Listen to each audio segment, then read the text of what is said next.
أعوذ بالله من الشيطان الرجيم بسم الله الرحمن الرحيم. அஸ்ஸலாமு அலைக்கும் வரஹ்மத்துல்லாஹி தஆலா வபரகாத்துஹு. உஸ்வத்துல் ஹசனா இஸ்லாமிய மகளிர் கல்லூரியில் பேராசிரியராக பணிபுரிந்து வரும் ஆலிமா நஜிமா உங்களுடன் 5 நிமிட மதரசாவிலிருந்து ஒரு சிறிய தகவலை பகிர்ந்து கொள்கிறேன். ஆரம்பமாக இஸ்லாமிய வரலாறு. ஹல்ரத் சமூயில் அலைஹிவஸல்லம் அவர்கள் ஹாரூன் அலைஹிவஸல்லம் அவர்களின் வம்சத்தில் வந்தவர் ஆவார். பனி இஸ்ராயில் பலஸ்தீனுக்குள் நுழைந்த பிறகு ஒரு குறிப்பிட்ட காலம் வரை இச்சமுதாயத்தினருக்கு நபி, ரசூல், சமுதாய தலைவர் என யாருமே இல்லாமல் இருந்தனர். இதனால் அண்டை அயலகத்திலுள்ள பிற சமுதாயத்தினர் இவர்கள் மீது தொடர்ந்து தாக்குதல் நடத்தி கொண்டே இருந்தனர். இந்த காலகட்டத்தில்தான் பனி இஸ்ராயிலை திருத்தி அறவழிக்கு கொண்டு வருவதற்காக அல்லாஹ் தஆலா சமூயில் அலைஹிவஸல்லம் அவர்களை நபியாக தேர்வு செய்தான். சமூயில் அலைஹிவஸல்லம் அவர்கள் தமது சமுதாயத்தாரின் வேண்டுகோளின்படி தாலூத் என்பவரை அரசராக நியமித்தார்கள். இதை சிலர் ஆட்சேபித்தனர். அப்போது சமூயில் அலைஹிவஸல்லம் அவர்கள் அல்லாஹ்வின் கட்டளைப்படித்தான் நான் இவரை அரசராக நியமித்துள்ளேன். இதற்கு அடையாளமாக நபிமார்களின் பரம்பரை பொருட்கள் அடங்கிய ஒரு பெட்டியை அமாலிகாவினர் தூக்கிச் சென்றார்களே, அந்த பெட்டியை வானவர்கள் கொண்டு வந்து அரசர் தாலூத் வசம் ஒப்படைப்பார்கள் என கூறினார்கள். அவ்வாறே வானவர்கள் கொண்டு வந்து தாலூத்திடம் தந்தார்கள். பிறகு அவர்களை அரசராக நீடிக்க மக்கள் ஆமோதித்தனர். இரண்டாவதாக அன்னலாரின் அற்புதம். நபி அவர்களுக்கு ஒட்டகம் கட்டுப்படுதல். ஜாபிர் ரலியல்லாஹு அன்ஹு அவர்கள் அறிவித்துள்ளார்கள், ஒரு முறை நபிகள் நாயகம் ஸல்லல்லாஹு அலைஹி வஸல்லம் அவர்களுடன் பிரயாணத்திலிருந்து வந்து கொண்டிருந்தோம். பனு நஜ்ஜார் என்பவரின் தோட்டத்தின் அருகே வந்தபோது அங்கு ஒரு ஒட்டகம் மூர்க்கத்துடன் படுத்திருந்தது. தோட்டத்தினுள் யார் சென்றாலும் அவர்களை விரட்டி முட்டியது.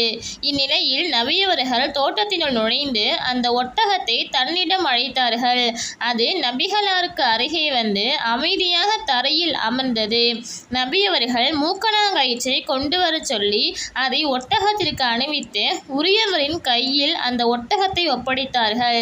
பிறகு எங்களை பார்த்து, வானம் பூமிக்கிடையில் உள்ள ஈமானற்ற மனிதர்கள் மற்றும் ஜின்களை தவிர மற்ற எல்லா பொருட்களுக்கும் நான் நபி என்பது தெரியும் என கூறினார்கள். மூன்றாவதாக ஒரு ஃபர்லை பற்றி. ஜமாத்துடன் தொழுவதன் முக்கியத்துவம். ஆண்கள் ஜமாத்துடன் தொழுவதை விட்டுவிட வேண்டாம்.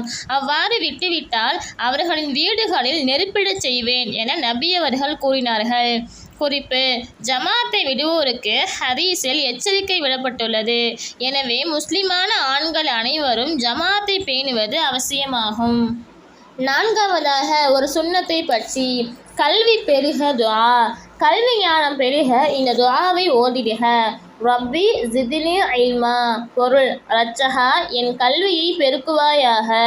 ஆமீன். ஐந்தாவதாக ஒரு முக்கிய அமலின் சிறப்பு. குர்ஆனை செவித்தாழ்த்தி கேட்டல்.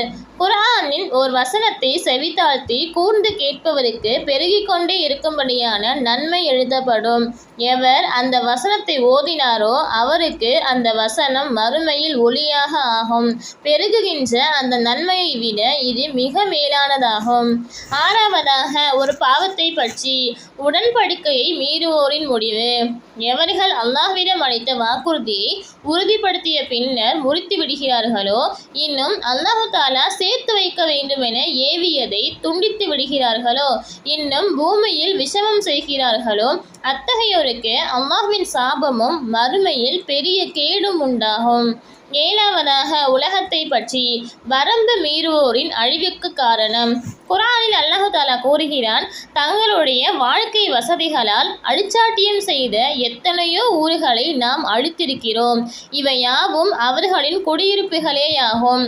அவர்களுக்கு பின் குறைவான நேரமே தவிர அங்கு யாராலும் குடியிருக்க முடியவில்லை. கடைசியாக நாமே அவற்றிற்கு வாரிசானோம். எட்டாவதாக மறுமையை பற்றி. உலக நெருப்பு நரக நெருப்புக்கு அஞ்சுகிறது. உங்களின் இந்த நெருப்பு நரக நெருப்பின் 70வது பங்காகும். இதை 2 தடவை தண்ணீரால் அணைக்கப்பட்டிருக்காவிட்டால் அதன் பயனை நீங்கள் அடைந்திருக்க முடியாது. இது மீண்டும் நரகில் போட்டுவிட வேண்டாம் என அல்லாஹ்விடம் துஆ செய்கிறது என நபி அவர்கள் கூறினார்கள். 9வதாக நபி வழி மருத்துவம். ஜம்சம் தண்ணீரின் பயன். ஜம்சம் தண்ணீர் ஒரு முழுமையாக உணவாகவும் நோய் நிவாரணியாகவும் இருக்கிறது என இப்னு அப்பாஸ் ரலியல்லாஹு அன்ஹு அவர்கள் அறிவித்துள்ளார்கள். 10வதாக அன்னலாரின் அறிவுரை. தூங்கு எழுந்து செய்ய வேண்டியது. நீங்கள் தூங்கு எழுந்ததும் பாத்திரங்களை தொடுவதற்கு முன் 3 தடவை கைகளை கழுவிக்கொள்ளுங்கள் என நபி ஸல்லல்லாஹு அலைஹி வஸல்லம் அவர்கள் கூறினார்கள். அல்ஹம்துலில்லாஹ். அஸ்ஸலாமு அலைக்கும் வரஹ்மத்துல்லாஹி தஆலா வபரகாத்துஹு.